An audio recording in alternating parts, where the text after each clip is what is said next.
Podcast.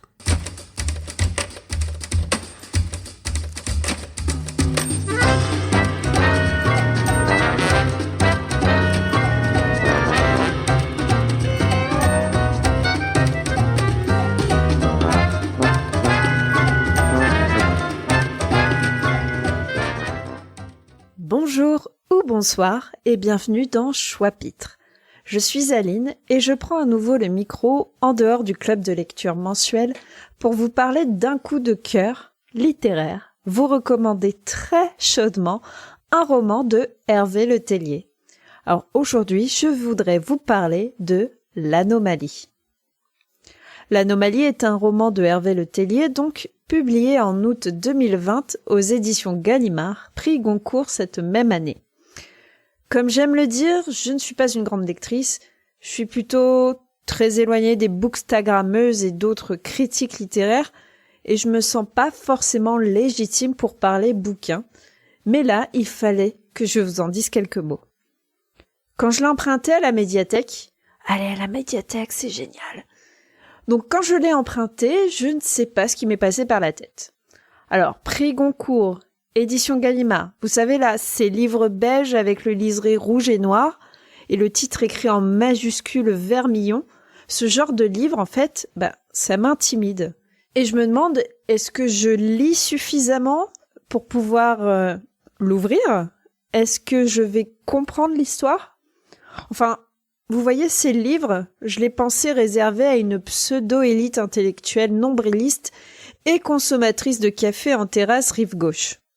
Eh bien, je m'en suis mordu la langue. J'avais tort. Ce roman est limpide, ce roman est accessible à toutes et tous, ce roman est captivant, il est tout simplement magique.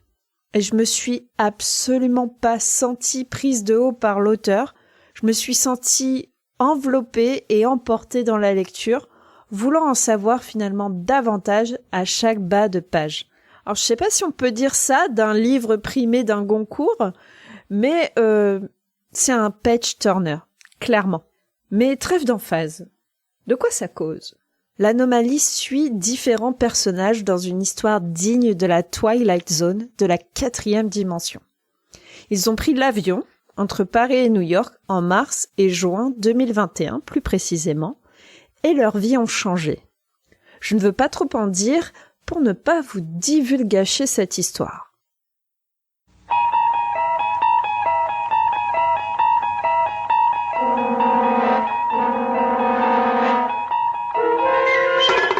You're traveling through another dimension.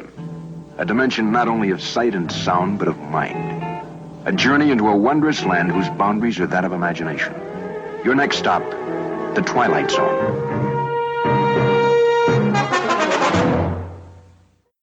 Ce que je trouve remarquable, au-delà de l'accessibilité de cette écriture, c'est l'exercice d'écriture en lui-même. À chaque personnage, son style littéraire.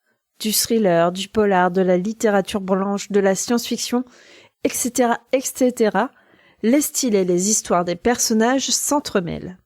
Hervé Le Tellier maîtrise son art et offre, je cite, un roman de romans.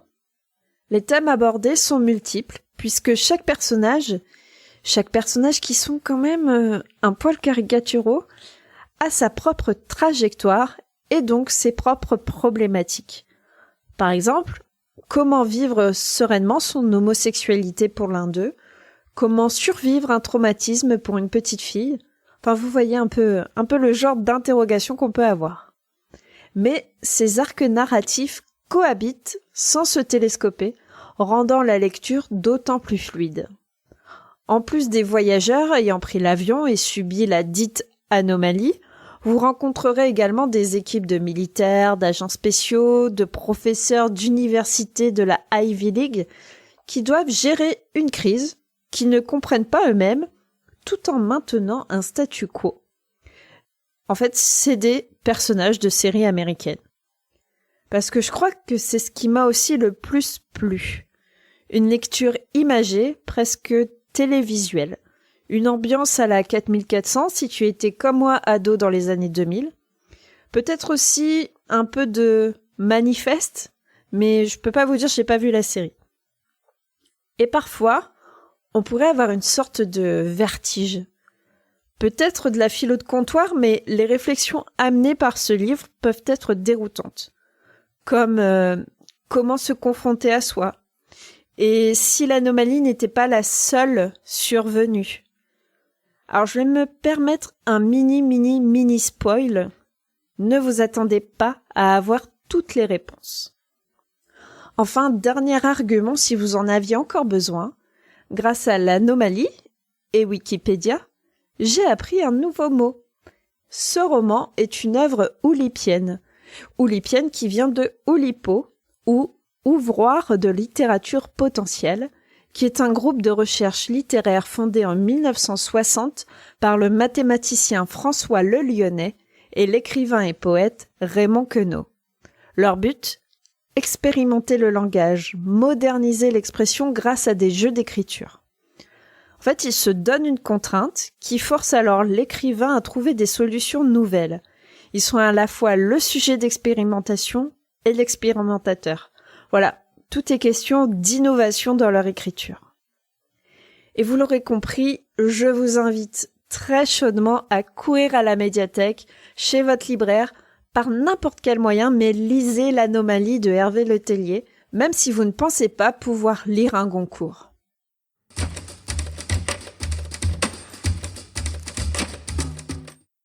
Choix-Pitre est un podcast du label Podcut, déclinaison de Watchlist, qui chaque semaine vous conseille une œuvre dispo sur les plateformes de SVOD. Retrouvez la grille complète des podcasts du label sur podcut.studio.